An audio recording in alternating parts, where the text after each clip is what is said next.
Ah mais pourquoi il y a autant de noirs? Non mais je les déteste, tu vois. Les jaunes, ça passe. Il n'y en a pas beaucoup, ils sont discrets. Mais les noirs... C'est tous les mêmes de toute façon. Ouais, mais moi je préfère largement, tu vois, un bon rose. Yo les copains, yo les copines du web. Ah, ça faisait longtemps que j'avais pas fait de test vidéo. Alors on va en faire un tout de suite maintenant. Alors je vous rassure, ça va être assez rapide. Il va durer très peu de temps et il va expliquer les choses à l'essentiel. Comme ça permet à tout le monde d'y trouver son compte. Si le produit ne vous intéresse pas, vous pouvez quand même rester pour apprendre des choses. Et comme dirait un grand homme, il ne faut jamais arrêter d'apprendre. Go. Ouh, je suis tout excité.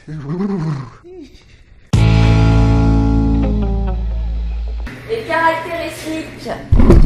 Merde. Le Thermaltake Challenger Ultimate est livré avec une housse de transport. On comprend tout de suite que Thermaltake a voulu jouer sur le côté nomade du produit, le côté e-sport, le côté LAN entre potes et faire un produit qui est facilement transportable malgré ses 1 kg. Un petit peu plus d'1 kg même, 1,72 kg. Il s'agit d'un clavier à membrane. À la différence d'un clavier mécanique, les touches sont beaucoup plus fines, beaucoup plus rapprochées et les sensations de frappe se rapprochent un peu de celles d'un PC portable. On a une frappe donc plus douce, un peu plus rapide et peut-être un peu plus fouillie. C'est-à-dire que quand vous tapez avec un clavier mécanique, comme les touches sont bien séparées, vous n'appuyez pas, sinon rarement, sur des touches par erreur. Sur le clavier à membrane, ça arrive plus souvent. Mais ce clavier est équipé d'un système anti-ghost qui permet justement de presser par erreur des touches.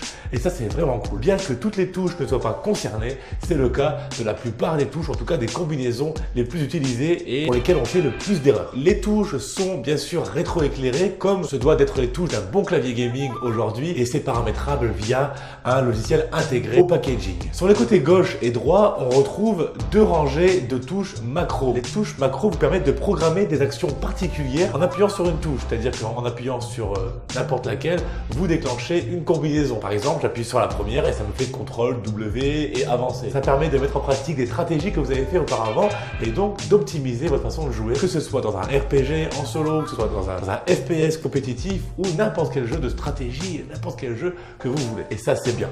Les touches sont en plus bien séparées du reste et en plus de ça, elles sont plus difficiles à appuyer. Donc vous ne la presserez pas par erreur. Il faut vraiment le vouloir sans hésiter. Et justement, les touches à membrane dont nous parlions juste avant ne permettent pas, sinon presque pas, l'hésitation. Si on pose le doigt sur la touche, on a pratiquement déjà appuyé, ce qui n'est pas le cas pour un clavier mécanique. Mais ce qui fait vraiment la particularité du Challenger Ultimate de Thermaltake, c'est le petit ventilateur qui est intégré et qui peut être placé à gauche ou à droite du clavier pour refroidir vos petites mimines pendant l'hiver ou pendant les soirées un peu trop fraîches. C'est plutôt original et plutôt compréhensible quand on sait quel produit Thermaltake fait normalement. Allez voir sur le site, vous verrez que c'est des boîtiers, c'est du water cooling, c'est des choses pour refroidir justement votre ordinateur et pour bien l'équiper. C'est pour ça que je ne suis pas étonné de voir un ventilateur sur leur clavier. Qu'est-ce qu'il faut penser de tout ça? Parce que c'est bien beau, ça fait de jolies caractéristiques, même si c'est pas exhaustif. Et ben, je vais vous le dire en vous donnant simplement mon avis. Mon avis.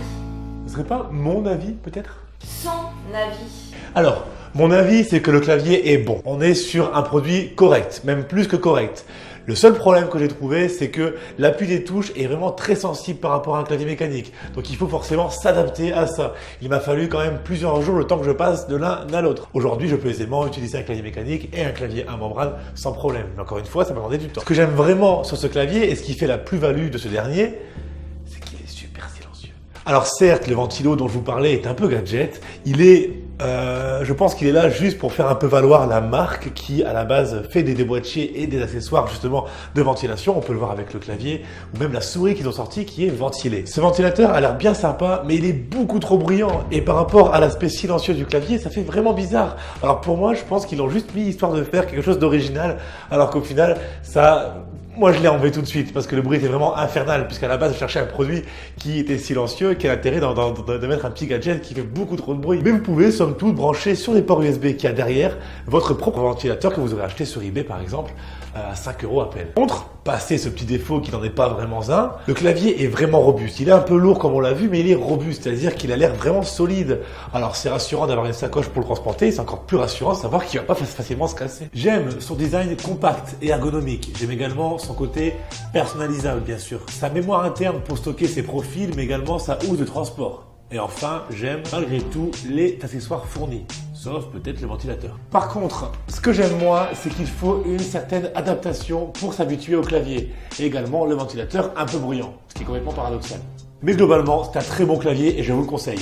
Et voilà, c'est terminé pour ce test un peu express du clavier. J'ai fait un format un peu plus rapide, un peu plus dynamique pour justement toucher un maximum de personnes sans vous ennuyer. J'espère que ça vous aura plu. Dites-moi en commentaire si ce genre de format vous plaît. Moi perso, ça m'a vraiment plu de le faire. Si vous voulez en savoir plus sur ce modèle en particulier et avoir un test bien plus complet, je vous renvoie sur le site warlegend.net qui est un super site sur lequel je bosse depuis des années. Et le test est bien plus fourni en détail, en images. Pour ceux que ça intéresse, vous l'aurez compris, je vous conseille fortement ce genre de clavier si vous voulez faire du gaming, mais pas de bruit. J'espère aussi que le nouveau décor vous a plu.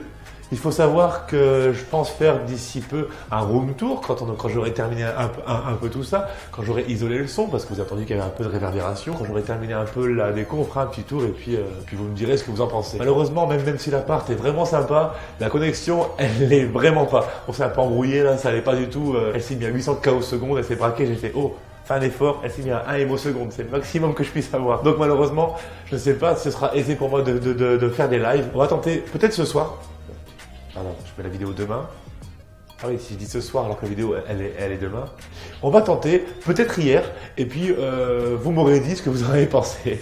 Voilà, sinon j'essaierai avec la 4G de mon téléphone. Donc on se dit rendez-vous dans la semaine pour du blabla sur Discord, sur Twitter ou le reste des réseaux sociaux. Et sinon on se dit à la semaine prochaine pour une nouvelle vidéo qui parlera, je ne sais pas, mais un peu de blabla. Nous verrons cela. Cheers!